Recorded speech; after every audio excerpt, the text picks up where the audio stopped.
Hello, hockey pool people. Many apologies for taking so long to create this video. Life provides opportunities at the most unexpected times, and I now find myself being able to continue my work on this project once again. But in coming back to my analysis of the guides, I have made improvements which I believe you will appreciate. So let's get into it. We start with the 8-owner testing. A reminder that this is where I place 8 guides against each other and go through each and every draft order to see which guide earns the most victories. The challenge is that I have 56 guides to test for the 2024-25 season.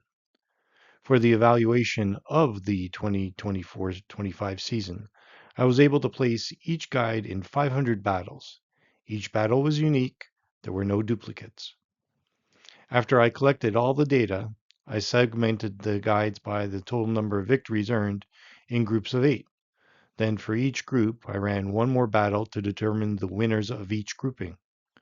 In total, 848,413,440 test data points were collected. This is more than 10 times what I was able to do with my previous equipment for all owner testing. And your 8-owner Kessel Run winner is Luszczyszyn. He didn't have the most total number of victories to earn a place in the top grouping, but he beat out each of the other guides in the final battle to take the title. The rest of the guides are listed in how they finished within their groups. We move on to the 9-owner battle testing. Again, it is like the 8-owner battles, but this time it's 9 guides which go head to head against each other. Instead of running each guide through 500 battles, this time I randomly placed the guides into groups of 9. From the results, the winners and other top guides were placed in the top flight.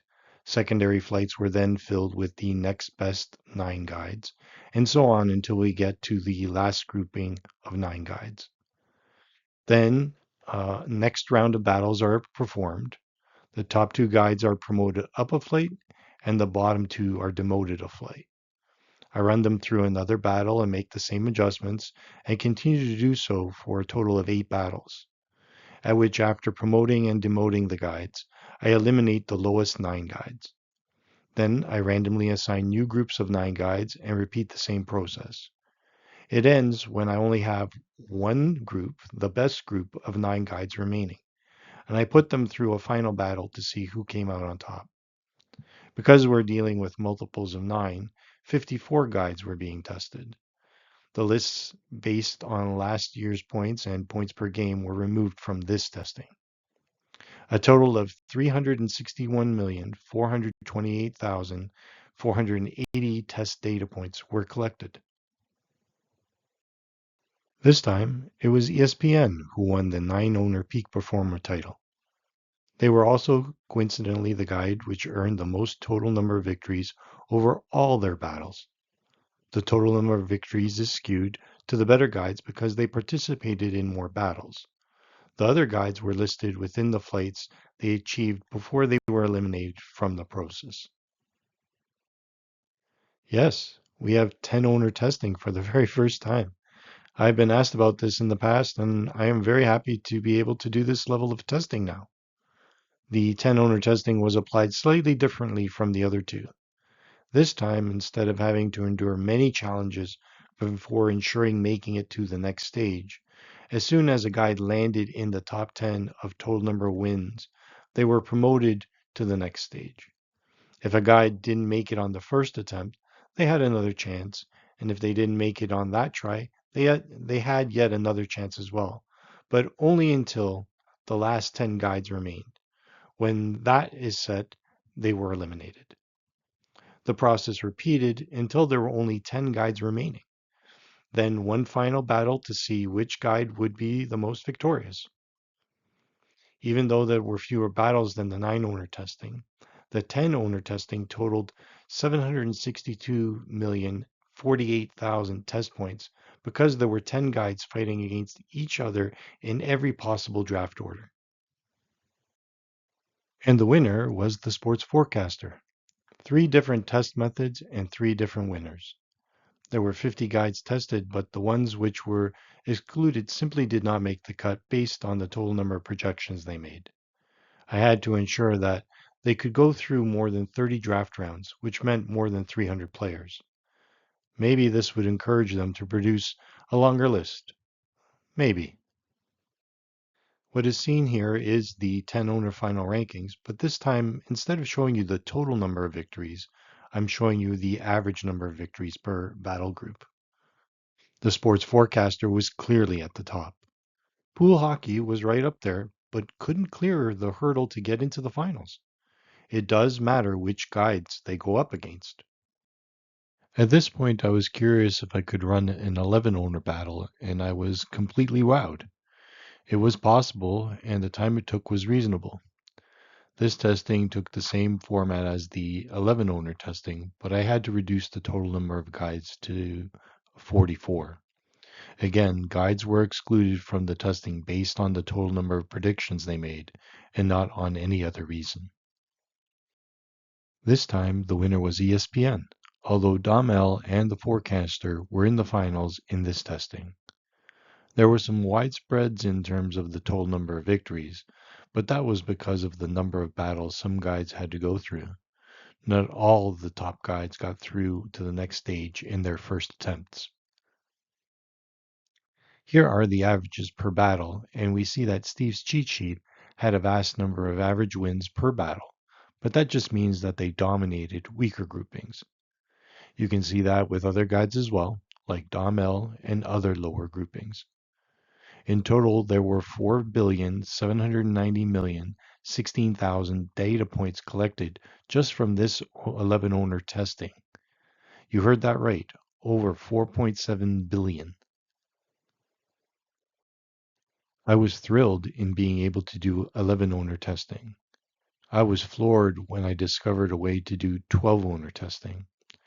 It took quite some time to do, but it was possible. It generated more than 2.874 billion test points from just one battle group. So I took the top 12 guides based on the previous testing and invited them to this fight. The top guides were obvious, but the last one or two were subjective. There really were two others which could have made the cut, but based on the rankings from the other tests, I felt the top 12 were invited. And we have a triple winner, ESPN. You can see which guides they were put up against and how each of their other invitees performed.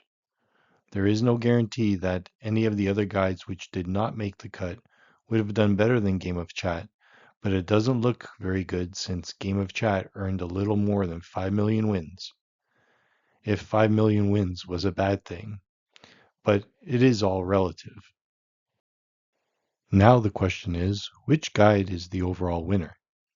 We have 5 different test methods, and not every guide participated in every test. Some were in more battles than others, and some were very dominant against weaker competition. So how do we decide who is the overall winner? Luckily, this isn't a problem that is new. It happens in other venues like multiplayer video gaming. So I developed a process to crunch the numbers using the OpenSkill Python package, employing the packet-luce method. It is specifically used for ranking players in multiplayer games. It will generate 3 numbers: the skill, which is the average level of the guide, the uncertainty, which improves when guides are in more battles, and the conservative final ranking. The 2024-25 Battle of the Hockey Pool Guides champion is the sports forecaster.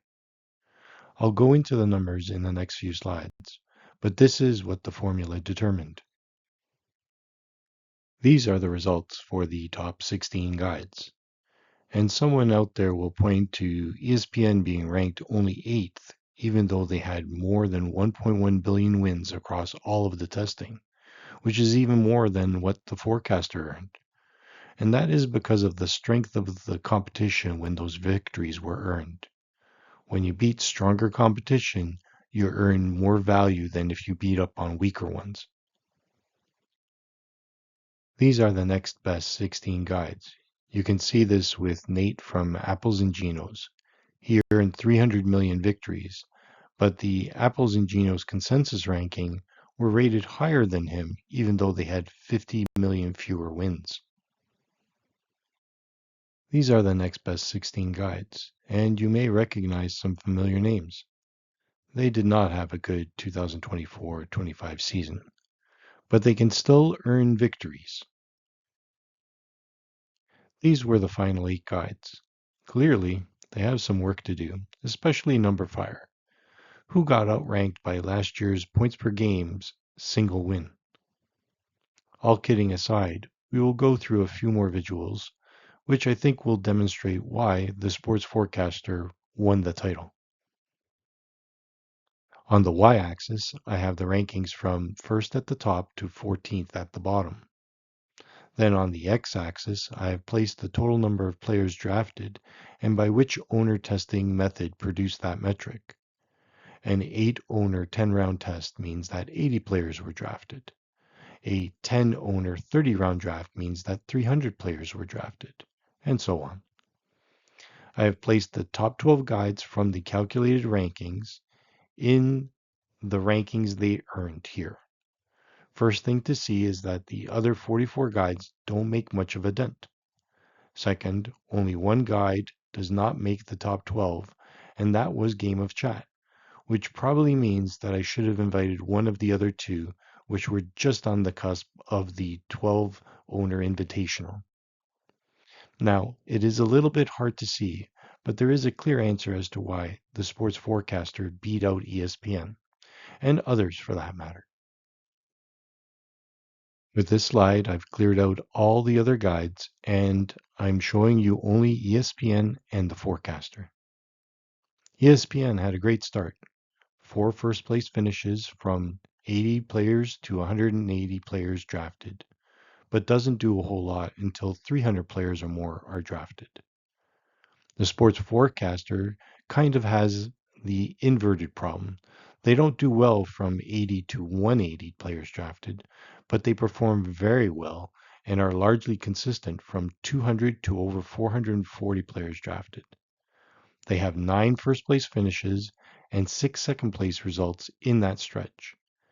ESPN earns only 1 first-place and 2 second-place rankings in that same span. You don't see that in the total number of wins, but the open skill code did. So we congratulate the sports forecaster again for their Battle of the Hockey Pool Guides championship. More than 9.6 billion total test points were captured. And I will seek to perform the same or even more tests for the 2025-26 season. Thanks again for being patient, and I'll see you with another video soon.